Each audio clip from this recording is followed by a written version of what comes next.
Ahora entramos en la segunda parte del problema.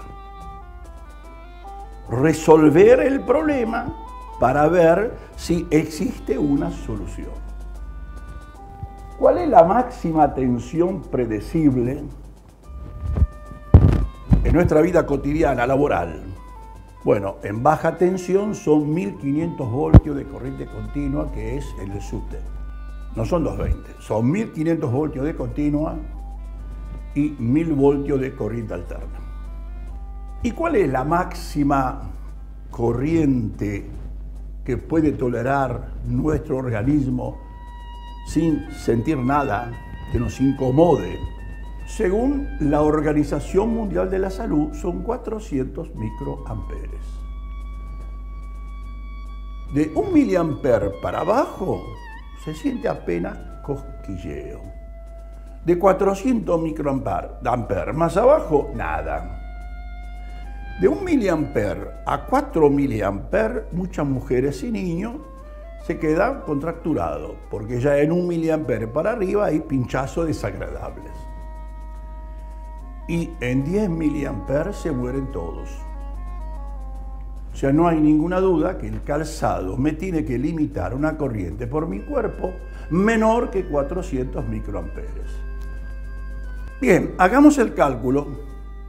1500 voltios dividido 400 microamperes me da 3.750.000 ohms, que es una unidad de medida de resistencia. Eso medido en 1500 voltios. Pero en el ingreso a planta, uno tiene un instrumento que funciona con 10 voltios. Por lo tanto, llevando este valor a 10 voltios, es un factor 4, y eso da 15 millones de ohms. Quiere decir que el zapato jamás tiene que bajar los dos en paralelo de 15 millones de ohms. Vayamos al límite superior. Esa es la parte más importante ahora. ¿Cuál es la máxima tensión que el cuerpo humano puede acumular? Por fricción, que es la causa más importante de la acumulación de cargas en nuestro cuerpo. Vean esto. Miren, está cargada. Se cargó sola. Por el aire. Vean esto. Y esto puede quedar cargado un rato largo, ¿eh? Ahora yo toco y me descargo en décimas de segundo. ¡Pap! Listo. Ya está. ¿Qué quiere decir? Que mi calzado tiene una resistencia por lo menos por encima de 15 millones. Pero vea qué interesante. Supongamos que esto forma parte del cuerpo humano y yo por alguna razón estoy cargando. No pasa nada. Porque yo estoy descargando a tierra, estoy impidiendo que se acumulen cargas en mi cuerpo. Pero si yo ahora, pongo esto, mire cómo se carga. Quiere decir que los episodios electrostáticos alerta que son muy delicados y se genera con mucha facilidad. El potencial que vimos allí equivale a unos 15.000 voltios. Por esto son 1000 voltios por cada centímetro de amplitud. Ahora bien, vayamos a calcular cuál es ese valor de resistencia que impide que justamente yo me cargue. Hemos dicho que arrancamos de 30.000 voltios, que es el máximo potencial que el cuerpo humano puede acumular. Pero ¿a qué valor de tensión yo debo descargarme en décima de segundos? En electrónica, el valor mínimo minimorum son 10 voltios. Por lo tanto, en electrónica se cuida mucho porque el 40% de las pérdidas tiene que ver con los episodios electrostáticos. El mantel es antiestático, disipativo, la ropa, la gorra, los zapatos, la muñequera, todo tiene que estar preparado porque si yo levanto algo que está cargado y lo tiro arriba de una plaqueta que estoy armando, me pincho la plaqueta. En en el empaque para trasladar los equipos, tiene que estar a tierra.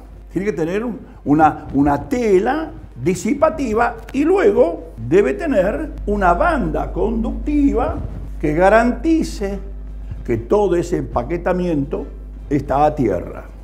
Hagamos el cálculo ahora. Arrancamos de 30.000 voltios. Tenemos que llegar a 10 voltios. ¿En qué tiempo? Corto, 5 décimas de segundos. En 5 décimas de segundos, arrancando de 30.000 voltios, tengo que llegar a 10 voltios. ¿Y cuál es la capacidad eléctrica del cuerpo humano considerado como un condensador? La capacidad no es la que está en los libros. El cuerpo humano está vestido, tiene ropa, zapatos, pantalón, es dieléctrico, acumula cargas. Por lo tanto, la capacidad es del orden de los 2 nanofaradios, no 150 picofaradios que está en los libros. Digo esto porque este video probablemente llegue a muchos lugares del mundo donde hay instituciones que tienen que decidir qué van a hacer con la norma.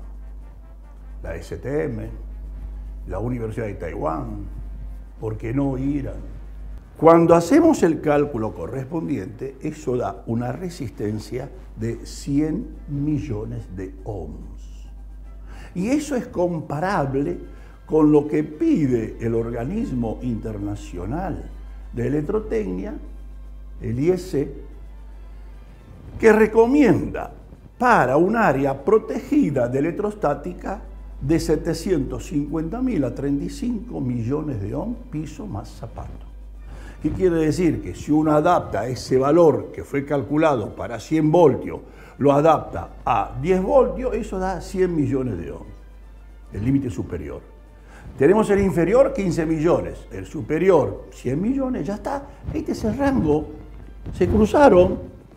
De 15 millones para abajo, no significa que el calzado está pinchado. Y de 100 millones para arriba, va a descargar más lentamente. En lugar de 5 décimas, será 6 décimas o 7 décimas.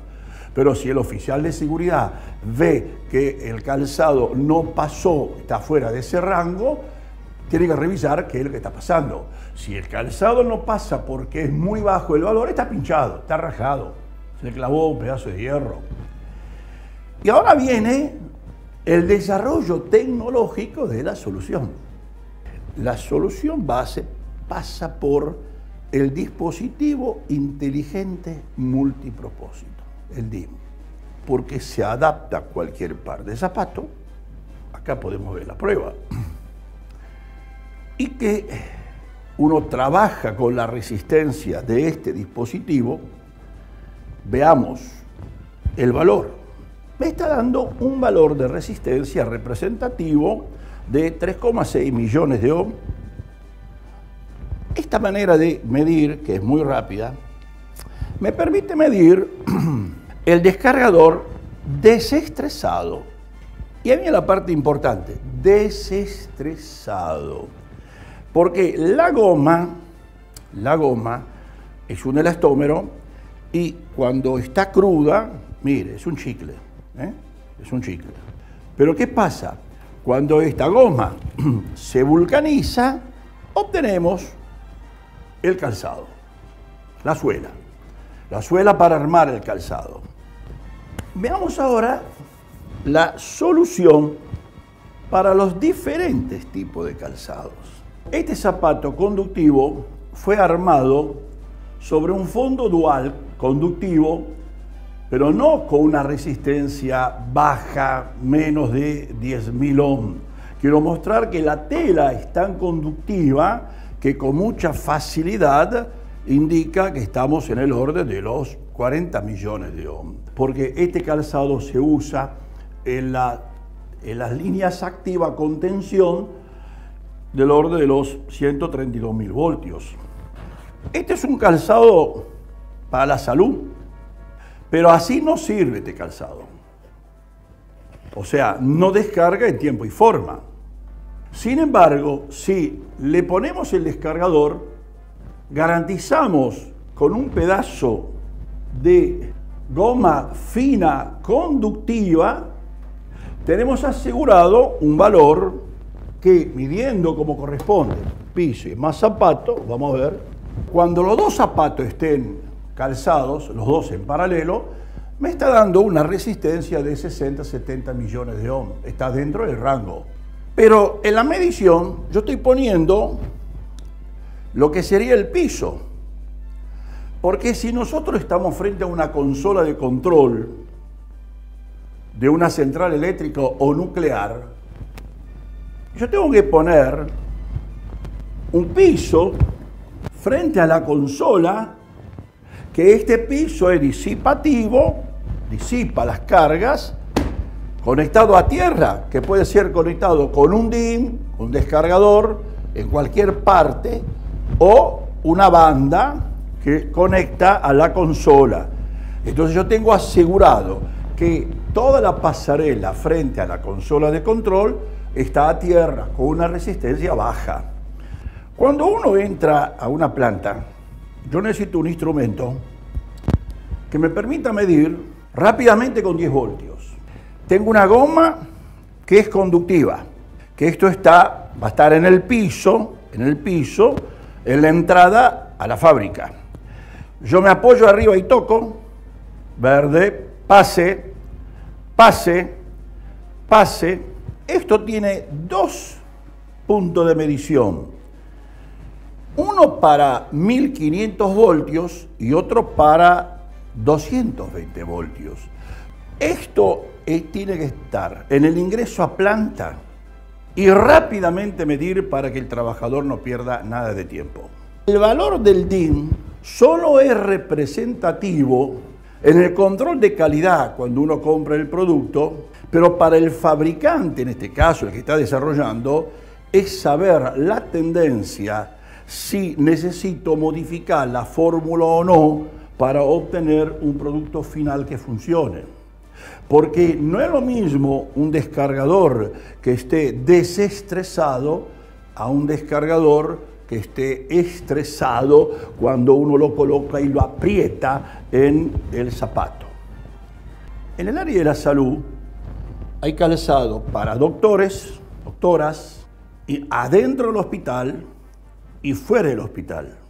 Si el zapato es este y tiene un fondo de goma negro, entonces no se necesita, en este caso particular, colocar el descargador. Lo que conviene es desarrollar la suela, enviar la suela o enviar el pedazo de goma crudo para que cuando se arme el zapato, al vulcanizar todo, queda un tramo de la suela en cortocircuito. Porque después la capellada, cuando apoya en ese sector, toca garantizando el contacto eléctrico, colocando un pedazo de esta banda adentro del calzado. Si se trata de descargar coches para que en una estación de servicio no haya incendio, se coloca una cinta conductiva, siempre con un cierto grado de resistencia para que brinde seguridad eléctrica, y con un burlete conductivo para poder agarrarlo con un precinto donde corresponda. Como se puede apreciar, hay soluciones para diferentes escenarios laborales. Solo se necesita aceptar, tal como dice la resolución, que el problema electrostático hay que atenderlo y hay que hacer un zapato que descargue en tiempo y forma, y más aún ahora que el Comité Internacional de Electrotecnia ha dicho que en el área de la salud el tema de la estática es grave, y con la norma 61340 del IEC Internacional, que tenía 5 capítulos para electrónicos, le agregaron un 6º capítulo para el área de la salud. Quiere decir que en el área de salud corresponde un calzado dual y, por lo menos en las zonas críticas, una alfombra que me garantice Una buena descarga a tierra. Señores, en sus orígenes se generaron incoherencias por creer que era imposible obtener un calzado conductivo y en simultaneidad resistivo. Hoy quedó totalmente demostrado que esto es posible. Se puede obtener un calzado antiestático, seguro y dual. Por lo tanto, la actual norma lo que tiene que hacer es ponerle el título calzado antiestático, seguro y dual y cambiar el rango. Son de 15 millones a 100 millones y ya está. Ese es el calzado que se va a usar en cualquier escenario laboral, porque el conductivo y el dieléctrico son solamente para áreas puntuales. ¿De qué depende ahora el cambio? De ustedes, que acepten que el problema existe y que hay solución.